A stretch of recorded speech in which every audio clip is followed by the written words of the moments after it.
everyone. Welcome to today's live broadcast, Developing Contamination Control Strategy. I'm Shannon Stoltz, Senior Editor of Special Projects for Pharmaceutical Technology, and I'll be your moderator for today's event.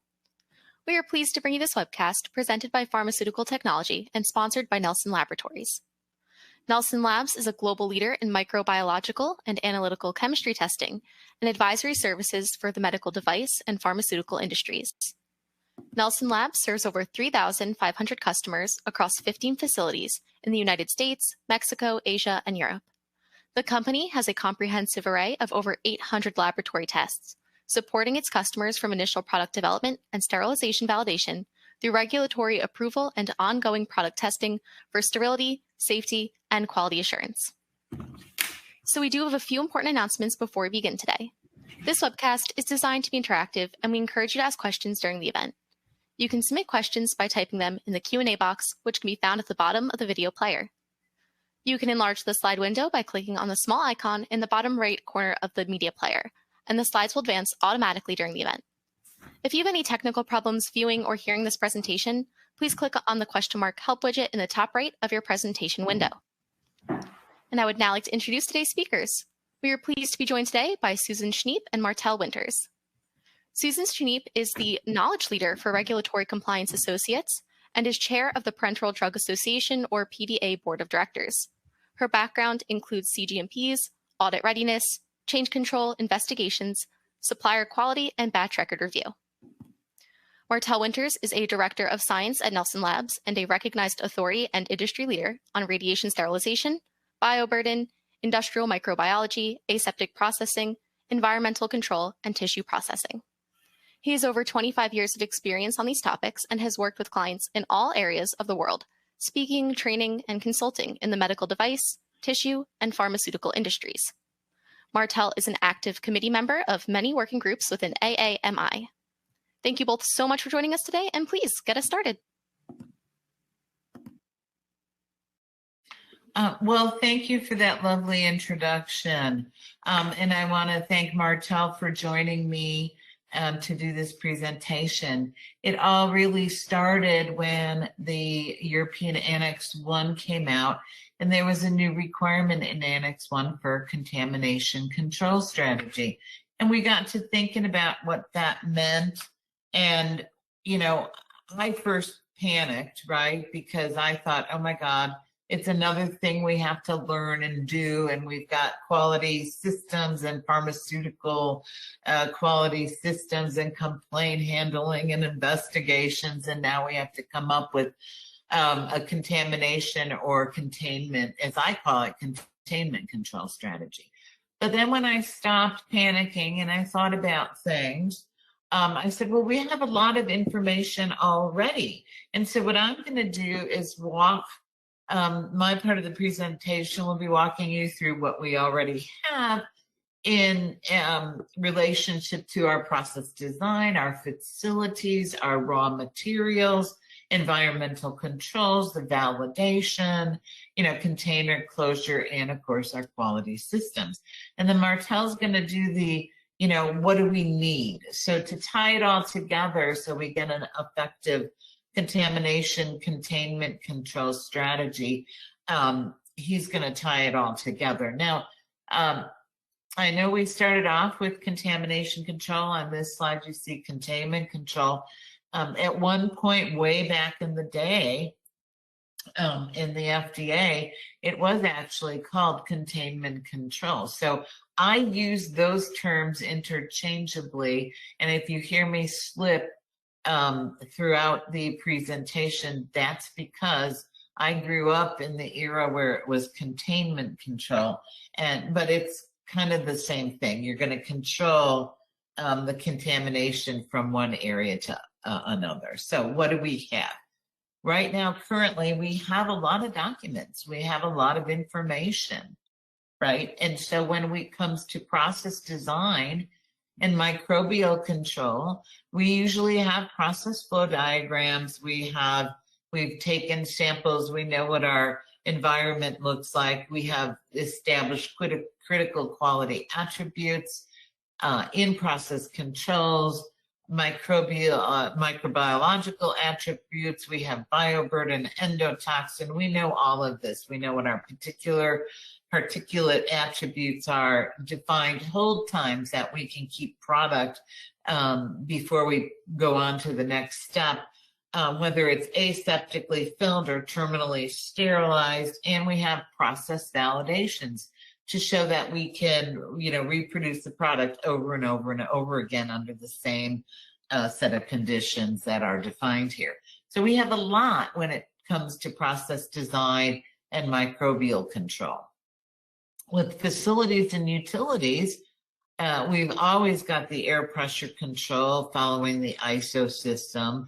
We have water systems, water for injection, distilled water, whatever is feeding into your laboratory as well as your manufacturing site. You've got controls over that.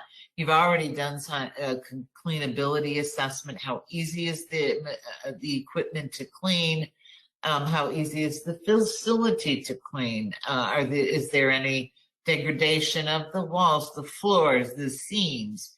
The material flow, how do I bring it into my clean room? How do I take it out? How do the personnel come into the clean room? And what do I do with the waste? And the validation of that system. So we have a lot with facilities and utilities. When it comes to raw materials, we have the incoming specifications. We get a receipt, we get a certificate of analysis, we quarantine the material until it's been sampled and tested and approved and released by the quality unit. And we, hopefully, all of you have a supplier quality agreement for your raw materials so that you know that your supplier is reliable and is going to give you consistent product, consistent materials over and over.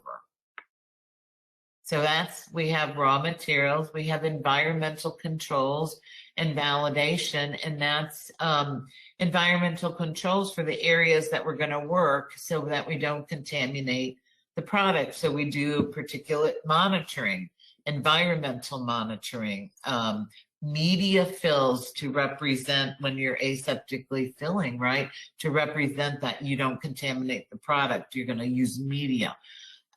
Smoke studies, both dynamic and static, when you're in operation and when you're not in operation, so that you can see what the airflow, that you still have control and your HEPA filters are still working and the air pressure is right and the movements, and you're doing nothing in there to contaminate product.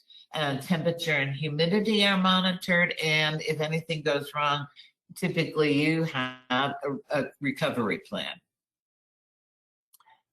Personnel training and qualification. Well, any organization involved with the filling of aseptic or parenteral drugs has a gowning qualification and a requalification. You don't just qualify once, but you periodically have to requalify.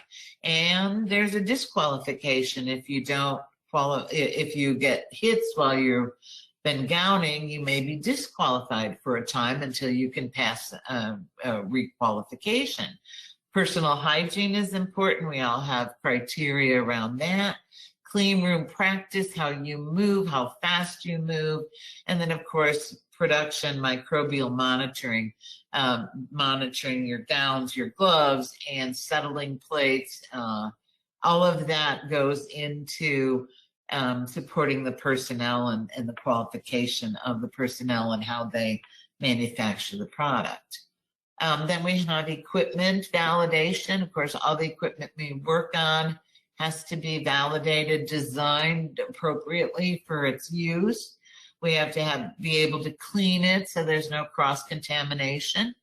And we do oftentimes preventive maintenance, right? And there's always change parts available. So we know what's likely to break down, what we need to fix, how we need to prevent when things are going to degrade. We don't wait until the HEPA filters degrade before we actually go and change them. Well, it's the same usually with the glove. Those gloves are replaced periodically before you wait until the glove disintegrates and you're contaminating the product. And then the container closure system, certainly after we've manufactured the product and put it all together, we don't want anything being able to infiltrate in through the container closure system. So we do a lot of study on that, make sure there's container closure integrity. It maintains a sealed environment. We do extractable, leachable, so we know what's coming from the glass or the stopper or the bottle. Certainly sensitivity to light, moisture, heat, and cold are all involved in the container closure aspects of contamination, containment, control. And overall, we have the quality systems where we've got the trending, the metrics, the deviations, the kappas, everything to help us investigate when things go wrong, why it goes wrong, when we might have to reject product, under what conditions we would reject the product, how we would validate, change the system, quality control, the laboratory is under their quality agreements. Do we have any risk management, the change control for any changes, plan, do, check, act. If we're going to make a change based on a kappa, based on an investigation, we're going to run our plan, do, check, act model to drive for continuous improvement. So that's what we have. And what we don't have is what Martel's going to walk us through. And really what we don't have is a comprehensive plan that kind of discusses this overall. So with that, I'm going to turn it over to Martel to talk about what we need now. Martel. Great. Thank you, Sue, for that great introduction to all of this interesting stuff regarding contamination control strategies. So the interesting thing about this, I'm going to, a few key words here, and this is the idea of a holistic contamination control or containment control strategy. This is a big part of the EU Annex 1 revision, and you see there the red text here, just a few things that call out from this quote. That contamination control, so we're minimizing, of course, microbial, endotoxin, pyrogen particles, and the end of that sentence there are a series of interrelated events and measures. And then at the bottom there, that the collective effectiveness is considered together. What Sue went through is what we commonly see in most manufacturing situations, and I think the main difference is that they are not distinct things that you're considering. They're not separated out, but instead they are connected. They're interdependent or interrelated. And even though you might do the testing of some of these components separately, they do come together. And that's the focus of what we're going to talk about here. So here's a diagram to kind of give the idea. This comes from PDA Technical Report 90. And so you notice that that when you look at this big picture, the whole idea behind holistic, like I said, that they are dependent on each other, multidisciplinary, meaning you don't just have microbiologists doing the microbiology thing. You don't just have quality doing the quality thing, but that they are working together in their various disciplines to create the best possible overall strategy for contamination control. And then the tailored piece. So just because one strategy is established and works well for product X does not mean that that is the right strategy to apply to product Y. There's certainly that conceptually they will be the same, but in actuality, how they're carried out, they may look very different depending on the needs of those products. And then deliberate. Everything that you are doing needs to have a purpose, a clearly defined purpose and documented purpose, so that that purpose is clear 5 years down the line when you're no longer involved with that specific process. That deliberate aspect is really important. So it's not just a list of things that you're doing. They're not separated from each other. And we're going to refer to this diagram here for a few slides. So let's talk about this main, from a big picture standpoint. You have the foundations down there. So as a scientist, I was very pleased to find that the foundation of all foundations was scientific knowledge. And the very bottom there, and that just makes sense, that really it is the science that must be used to drive what we're doing. But right there, hand in hand with scientific knowledge, of course, is the quality side and what they can bring in regarding risk management. And those two work together very nicely to establish not just what needs to be done, but how much of it needs to be done. For example, how frequently, or what the sample size needs to be. And then right there along with those is the personnel awareness. So this is where each person who's involved with the manufacturing process, in whatever way they're involved, be it whether it's even on the procurement side, on the transfer into the manufacturing area side, or actually doing the manufacturing themselves, that awareness drives a culture of understanding, a culture of quality. And there's a big focus there on that awareness, not just on what they're doing, but why they're doing it. We'll talk about that a little bit later as well. So the next step up there, you see you have these are the contamination controls. So what are the controls that you think are helpful as part of this overall strategy?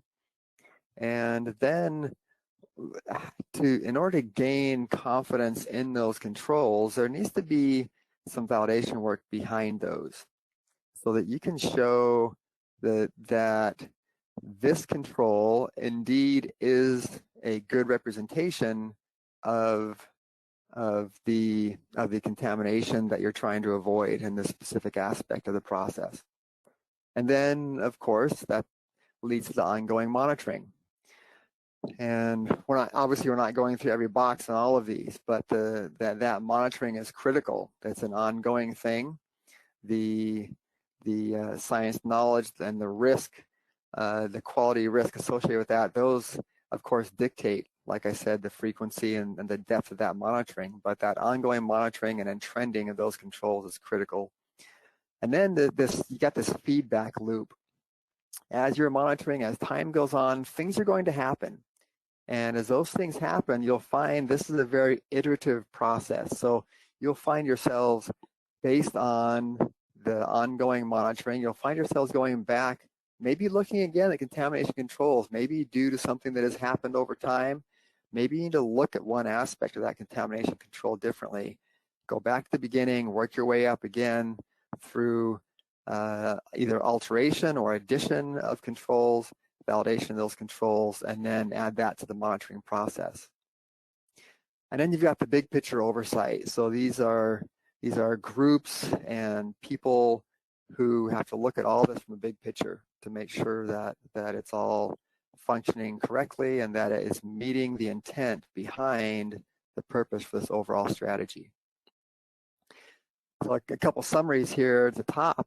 These should all be working together. You might find that all those things that Sue talked about, you might find that what you're doing is actually perfect, that there might not be any changes required to what you're doing, but maybe what needs to be changed is how you're doing it or how you're using the data that you get, making sure that those fit together, that holistic mindset is in play.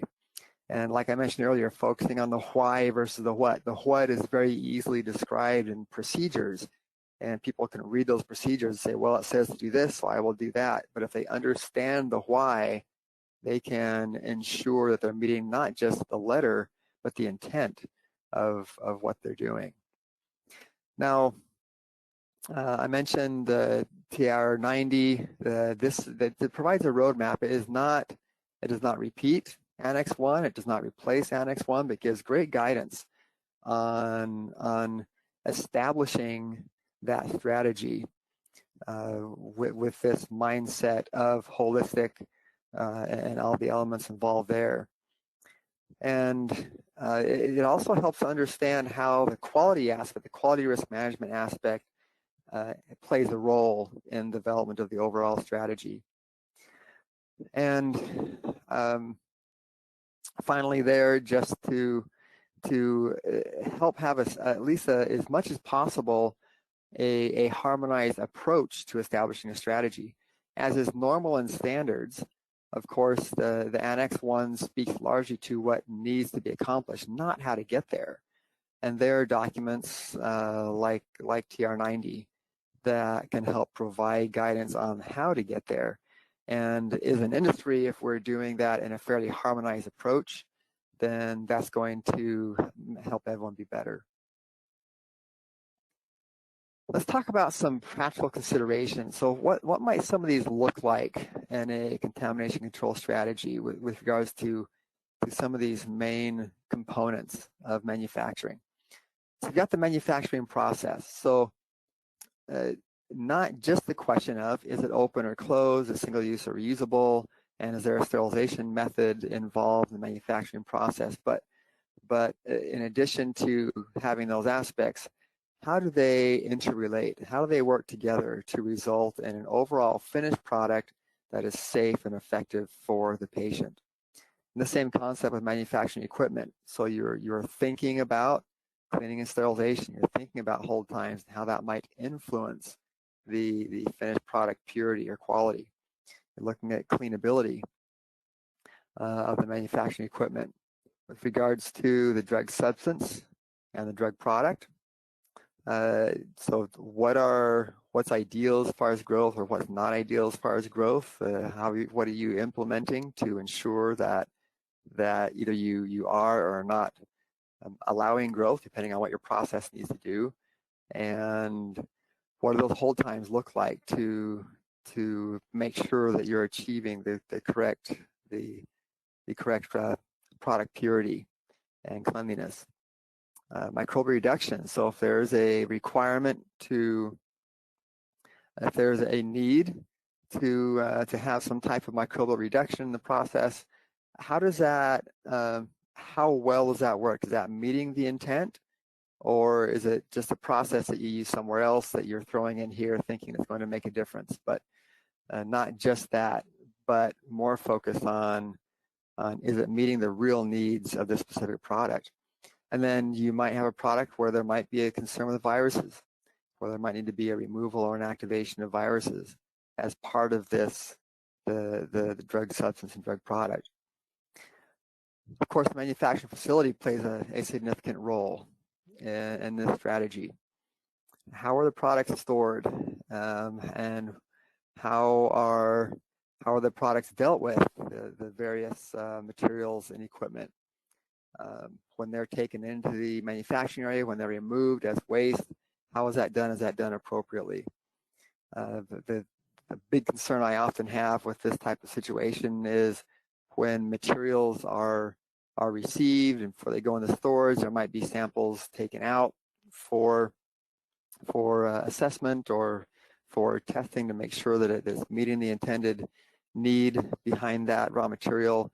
And is that being done in a way that does not add contamination of some sort to that raw material? And then the movement and gowning, Sue talked about the gowning qualification and the importance of that. But how does that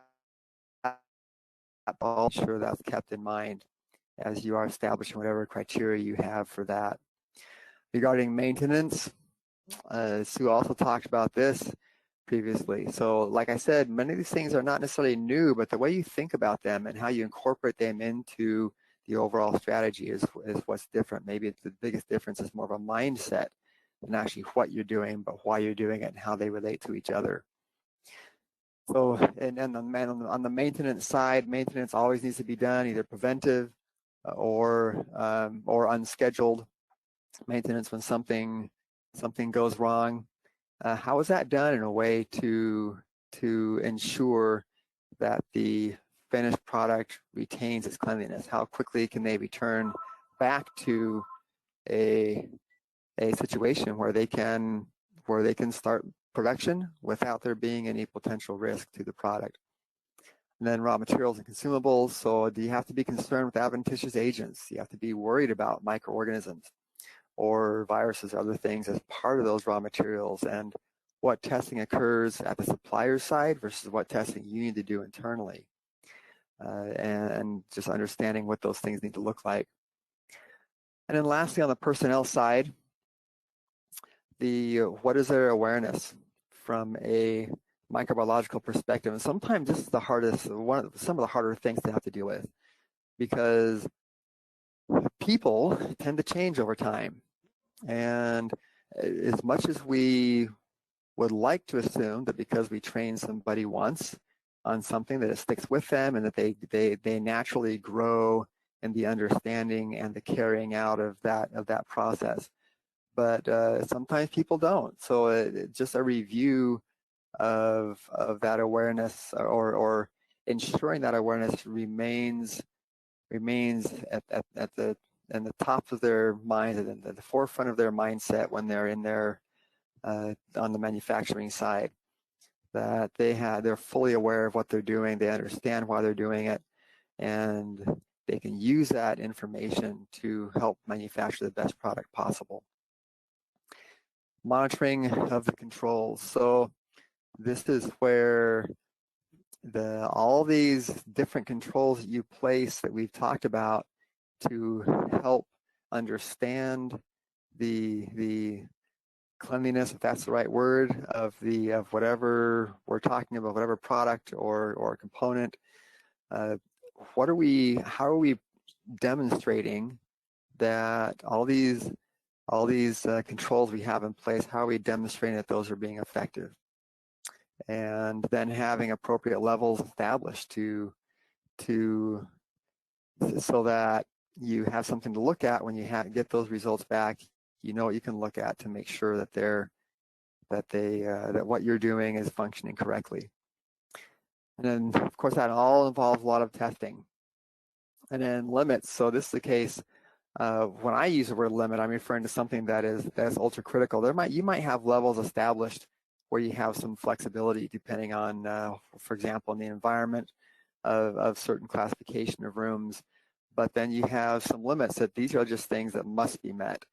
And what are those limits, and how are those established appropriately? And am I trending those so that I fully understand how things are going in the manufacturing area? So I have a case study here.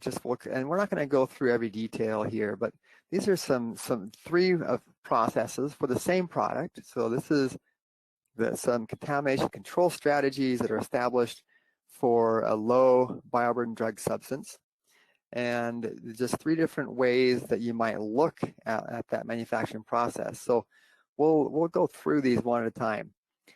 You notice the diagram here on the right, and something that the reason we have these colors have been added. You see the red colors and the green colors in that diagram, and the idea behind that, not that red is any different than green, but the fact that they're colored means that because of the way the process is established, those are things you're going to have to pay special attention to.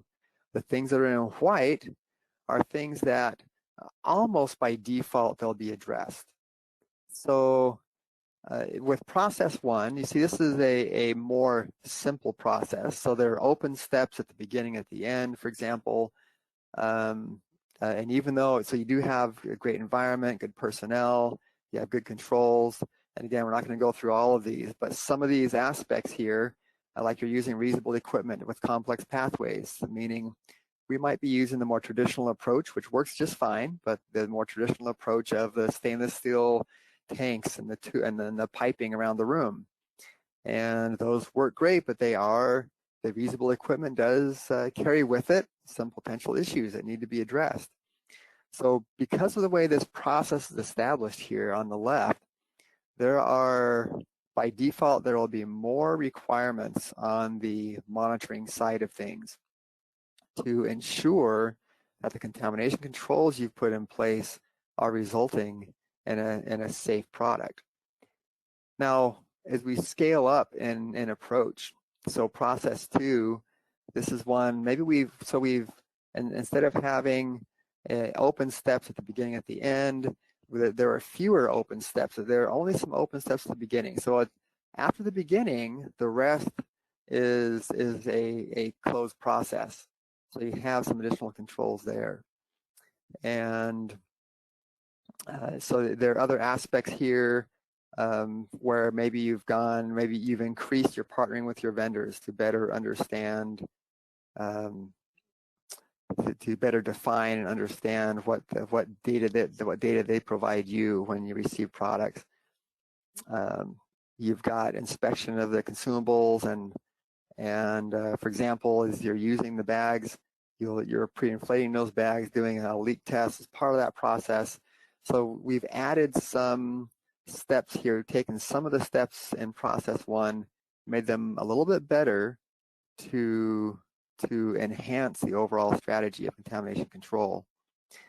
And then we have process 3, and you see in this case most of those boxes are white on the right hand side, and the concept there, like I said, is we've engineered the process with a contamination control strategy in mind, such that many of these aspects of contamination controls and validation and monitoring, many of these aspects are taken care of simply by the way you set up the process. Now, this might be a more complex process as far as how it's put together, but it results in an easier way to assess those products. For example, you have no open steps. It's totally a closed system. And you've done even a better job partnering with vendors, for example, to have really good quality inspection in place, both on their end and at your end. You've, at the very bottom there, you've added treatments. So you've added some level of sterilization, whether that's enhanced sterilization of the individual components or maybe even a terminal sterilization process. And the concept here is to get the idea across that as you better engineer your contamination control strategy, you realize that more aspects of the overall, in this diagram here, more of those aspects of this overall process become easier to address. And you might have fewer things that you have to pay very careful attention to in order to result in a safe finished product. So takeaway messages here. First of all of these practices or controls or steps that Sue talked about at the beginning, that one of the main shifts as we're talking about the Annex 1 and the holistic approach is that they are now interdependent. They work together rather than being separate ideas. And they're everything you do is very deliberate in how it interacts with each other and how each thing helps to result in a finished, safe product. And again, that adding this end-to-end approach to this discussion. Anytime you're talking about a holistic contamination control strategy, it does not start and end in the manufacturing area. These strategies start at the very beginning, even selection of the materials. If you can select materials that help, that can lend themselves to both materials and designs that lend themselves to terminal sterilization, you've taken a huge step towards reducing risk in the finished product. So thinking end to end as you're going through this is a big part of this. And then the formal and documented. Again, this idea that it's not just something that you do, but the reason that you do it is well described, and how they work together is well described, so that a reviewer can look at that and understand it well, so that those involved in the manufacturing side, the personnel, are all aware, they understand the why behind what we're doing. Okay, those are takeaway messages. Sue, I'll let you wrap us up. Thanks, Martel. Could you advance the slide? I seem to, thank you. I wanted to thank the members of the PDA Technical Report 90. These are the people who put their expertise together and formulated the report. We've just taken and allowed us to use several of their slides. And we've just taken it and tried to explain to you what the requirements are in terms of Annex 1. Next slide. And I always like to end with a final thought, and my final thought is always, quality is always fashionable, and that was said by Boy George, believe it or not. I think he was secretly rooting on our industry. So remember, quality is always fashionable, and every time we get one of these initiatives, we need to take it, embrace it, and make sure that we do a quality job with it.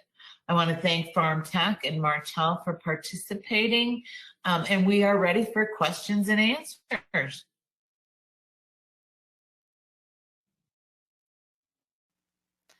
That was wonderful. Thank you both so much for that informative presentation. So before we get started on the question and answer session, I would like to quickly remind our audience how they can submit questions.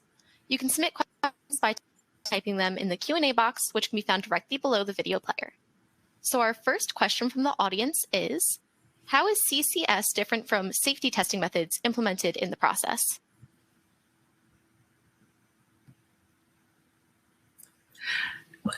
Well, I don't know, Martelli, if you want to start this off or I'll start it off, but it's different. You can implement safety testing, you can implement parameters like pH testing, those kinds of things during your process.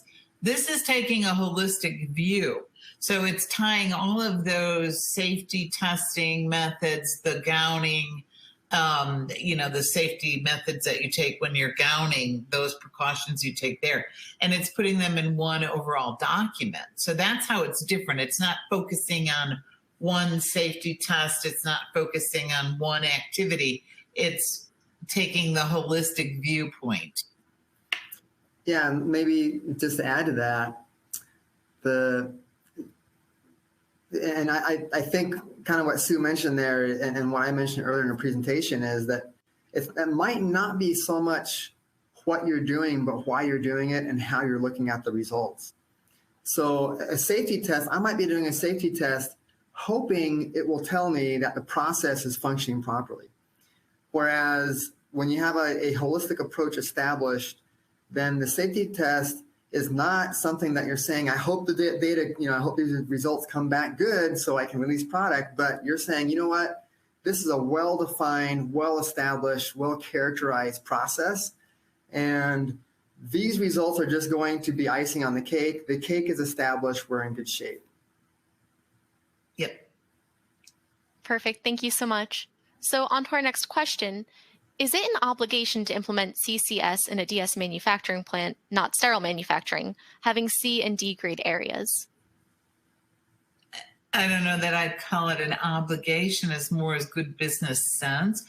Obviously, when you look at Annex 1, they're talking about sterile medicinal products.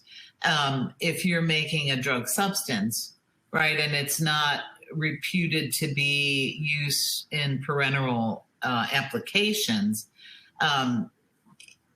you probably don't need as much revolving around your contamination control strategy, but you should probably still have one because you are going to get testing. There is going to be testing done on your product when it is brought into a facility to make sure that it's clean and doesn't have any dirt or germs or bugs in there. So you're probably, I wouldn't say it's an obligation. I would say it's a good business sense. Martel?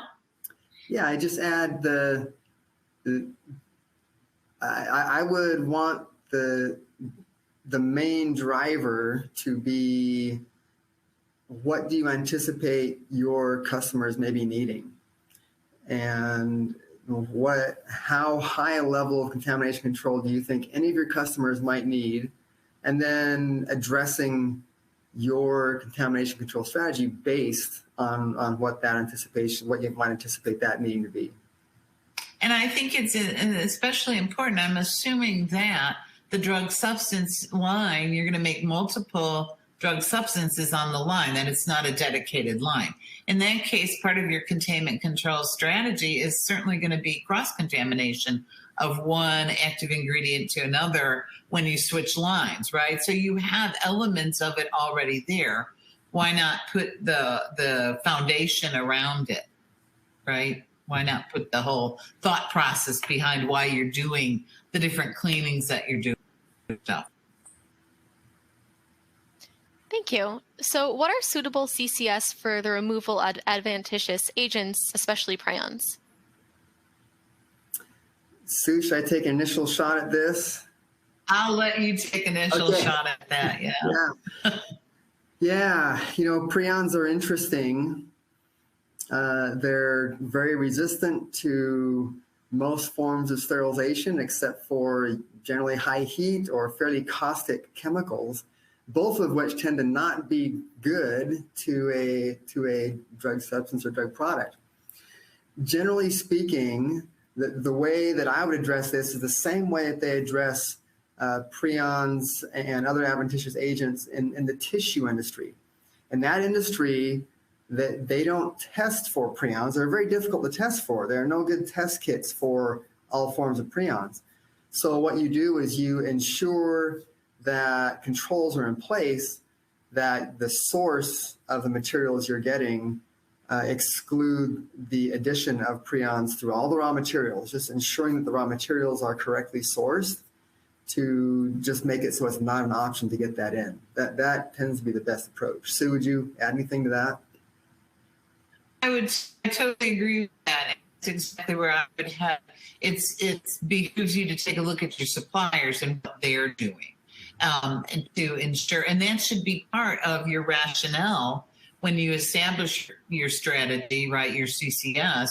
If I've looked at my suppliers with regard to prion, if you have that particular concern, right? Look at your suppliers and do that upfront work to guarantee that they're taking care of things on their end, right? It's kind of that supplier qualification. Exactly. Perfect. So another great question that came in, can you share an example of how a holistic contamination control strategy would look at things differently than the traditional approach? So I share some thoughts on that. Start us off and we'll just kind of jump in the conversation. Yeah, so largely what we're looking at there, the holistic approach means a couple of things. One is that you've got the end in mind, and the end is helping to drive the process. And then the process also that they interact well. So for example, let's say from a microbiological perspective, contamination control, the question is, what is the required level of microbiological control in this finished product? Does it need to be sterile? What is the sterility assurance level? Does it need to be clean but not sterile? And with that endpoint in mind, then what level of control is required for each of the raw materials or for the overall process or for the manufacturing areas? And of the many variables you have that can influence contamination control, which of these many variables require monitoring? And what controls are appropriate for each of these variables? And then how do these variables interact? So for example, if I have one raw material or one process that might pose a greater risk for contamination control, despite my best efforts to control it, if there just happens to be a greater risk because of the raw material or because the process might have to be manual, then that will influence how much risk I'm willing to accept for other processes or other raw materials in that process. And that way, and also what other monitors I might want to be, how much monitoring I might feel I need to do on these other aspects, so that I can further mitigate risk in some areas to help compensate for the potential risk of one specific process or raw material. Sue, anything to add to that? No, I think about that. Taking a look at that blending, you might not have done traditionally. You might have just received the materials, but not looked at how they interacted and what bioburden level each one had to be able to control that to the end in mind of a clean, sterile product. I think that's perfect, Martel. Perfect, thank you. So then we can move on to the next question. Do my suppliers need a contamination control strategy? Probably, the answer is probably not necessarily. Depends on the supplier. The wishy-washy answer is maybe, maybe not. If the supplier's making materials to go into a parenteral product, I would think it would be, again, good business sense for them to have a containment or contamination control strategy. It's just, let's put it this way, whether you're the supplier, the manufacturer, it makes sense to have a contamination control strategy. It's going to help you when you have an investigation. Suppliers have investigations into failures. It's going to help you when you have a CAPA.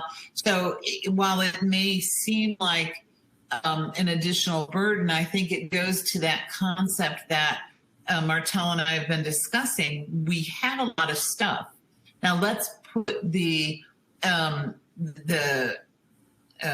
structure around it so that we have all these pieces and parts talking to each other, and we have a much better handle on how part A, the equipment affects the manufacturing, affects the raw materials. And that's what the CCS is intending to have us do, right? Look at everything together rather than individual pieces.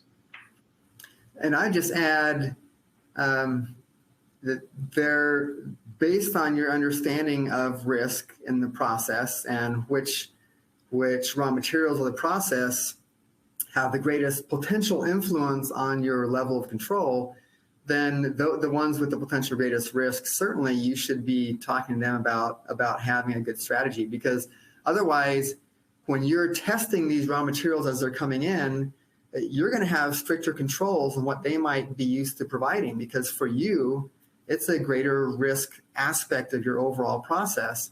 And if they're not aware of that, then you're going to be rejecting a lot of batches of product, so that you'll be prioritizing that based on that risk as well. Agreed. Perfect, thank you. So does a CDMO need to prepare a contamination control strategy for each client? No.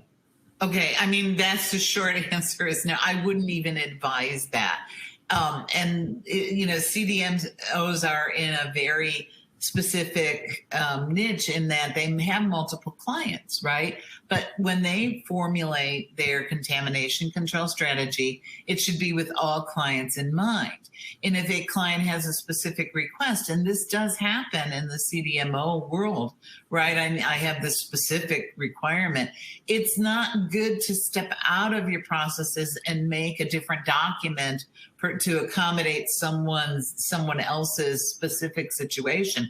You want to have a document that stands up for all your product and all your clients. Otherwise, which one do you pull out? It's kind of like if you have multiple containment control strategies, one for each client, which one do you pull out when you're audited for your general GMP? It's very complicated if you start breaking off things and doing specific requests for specific clients. The more you can drive it to one containment control strategy fits all, the better off you're going to be from a regulatory GMP perspective. Martel, add to that. You deal with a lot of clients. Yeah. Working at a contract lab, I am very aware that the more differences you have in how things are done, the more likelihood is that you're more frequently going to not do one of them. You're going to deviate from this special established process. And sometimes those are necessary, but just like Sue said, in our lab, we want to implement the types of processes that we can demonstrate that our testing is being done correctly. We want to do that as consistently as possible across the board to avoid deviating from special procedures. Great, thank you. So our next question coming in is really interesting. It's a two-parter. We have established a contamination control strategy and performed a risk assessment. How do we best ensure the actions identified from the assessment are taken? And then part two, could we prioritize them and should we justify ones we can't or don't take? Yeah, I'll take a first shot, Sue, because I read through this 4 or 5 times and thought about it. So you have a CCS, great. You perform risk assessment, great.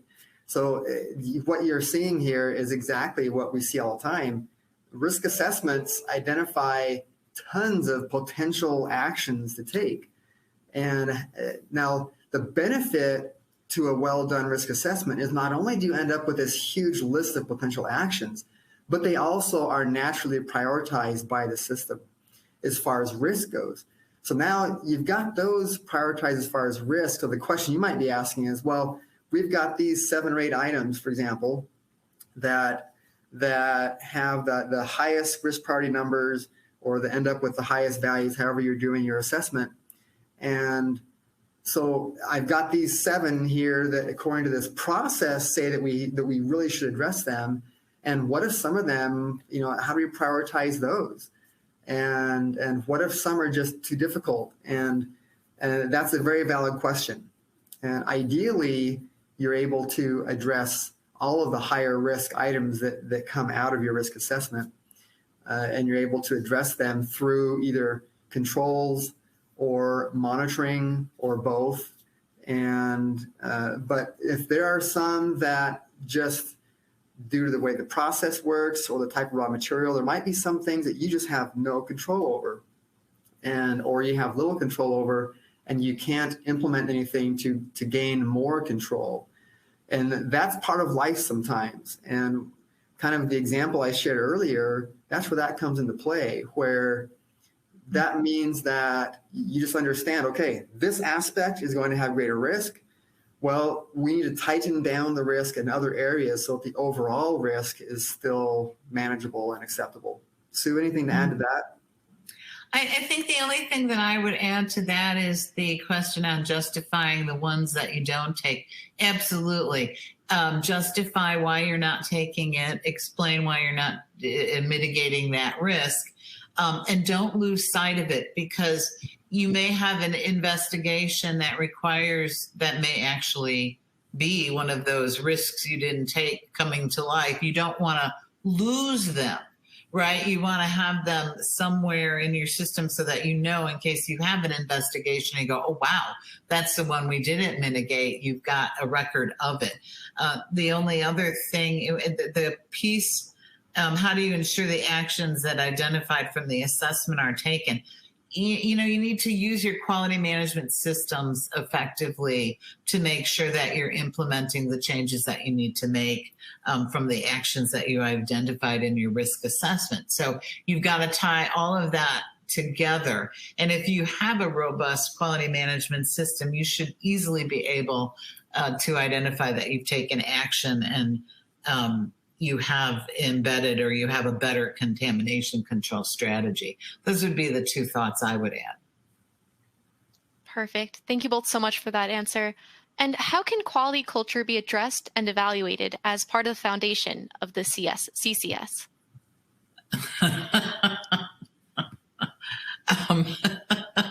Well, you're not supposed to laugh, Sue. That's a good question. Quality culture, to me, that's kind of the overall of everything.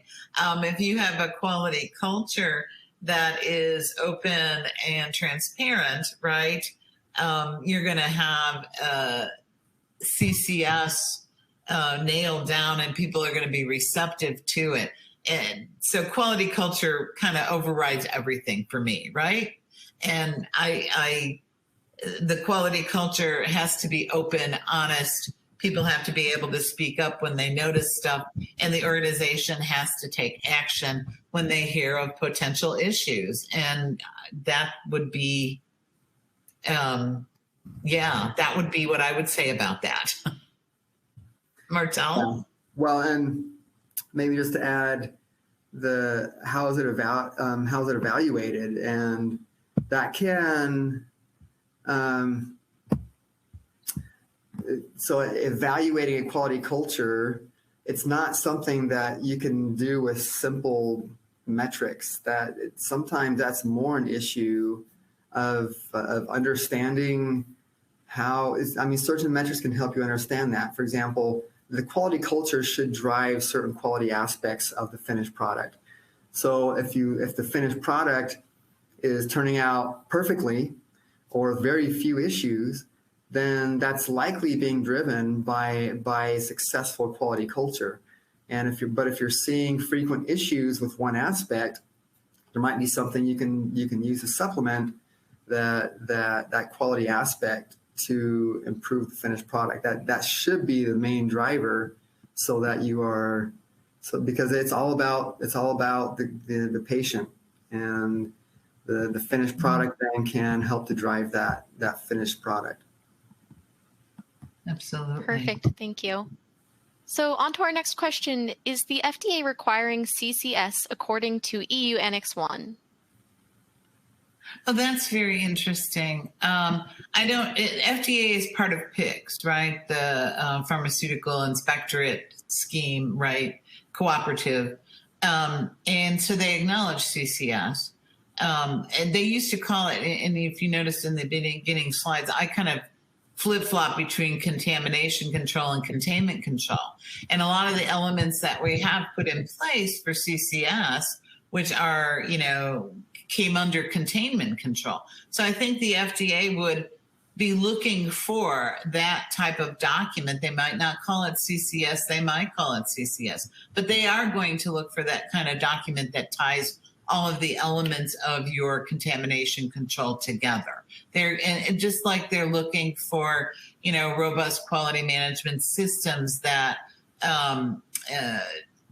do plan, do, check, act, that are always doing, continual improvement in your organization. I think they would consider a CCS to be part of that continuous improvement operation.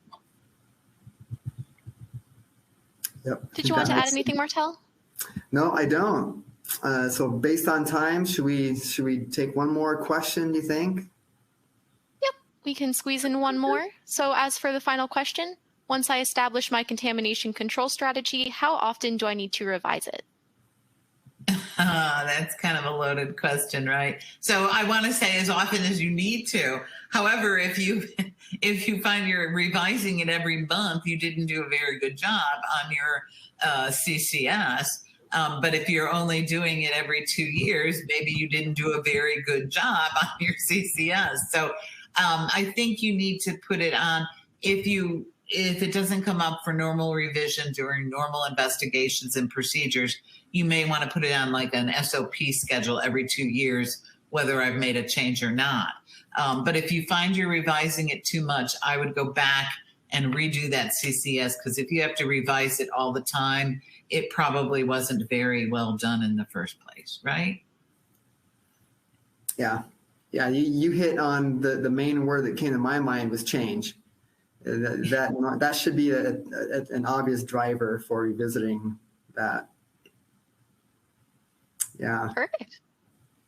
Well, thank you both again so much for that lovely presentation and for taking the time to answer all of these audience questions. With that, it looks like it's already time to wrap up, so I'd like to thank the audience for attending and participating in today's event. And I would also like to thank our sponsor, Nelson Labs, for making today's educational webcast possible. We'd like to ask everyone in the audience to participate in a brief survey that will appear on your screen after today's presentation has ended, and you'll also receive an email alerting you when this webcast will be available for replay, and we invite you to forward that announcement to your colleagues who may have missed today's live event. We hope to see you all next time. Thank you and goodbye.